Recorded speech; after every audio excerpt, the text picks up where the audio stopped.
Pour le groupe de la CGT-FO, Monsieur Alain André. Monsieur le Président, Mesdames et Messieurs, le rapport annuel sur l'état de la France présente cette année un caractère particulier. Parce qu'il clôture cette mandature, il en est en quelque sorte un bilan, et parce qu'il intervient après une année où la France et le monde apprennent à vivre avec le virus Covid. La première réflexion qu'amène ce rapport touche à ces indicateurs qui ne peuvent à eux seuls témoigner de l'état de la France. Un indicateur à la mode est celui de la saturation de nos urgences, ça c'est l'immédiat. Mais peut-être que si on se penchait annuellement sur le nombre de lits d'urgence et son évolution, on aurait pu s'alarmer du manque de résistance de notre société et de notre économie face à une pandémie. Et il en est de même sur bien des sujets. Le CESE, institution du temps long, souligne avec justesse le manque flagrant d'ambition et d'investissement dans le domaine de la recherche et de la santé. En 2020, quand il fallait des masques, on n'en avait pas. Quand il a fallu des tests, on n'en avait pas. Quand il faut des vaccins. Quand on est frappé par un mal qui rend sourd et aveugle, se contenter de prendre sa température conduit à devenir sourd et aveugle.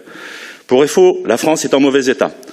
Depuis des décennies, elle tourne le dos aux bases de son contrat républicain. Ce n'est pas de résilience dont nous avons besoin, mais d'entrer en résistance comme l'aurait suggéré Léon Jouot, qui est l'âme de notre institution.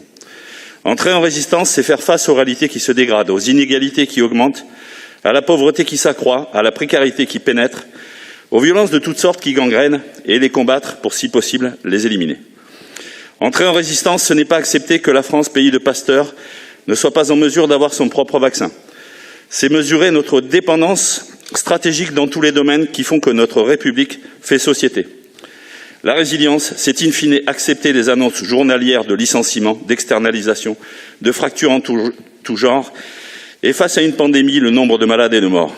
Indicateur inadapté, résilience plutôt que résistance, c'est la ligne Maginot de 2021. La porte s'ouvre aux démons.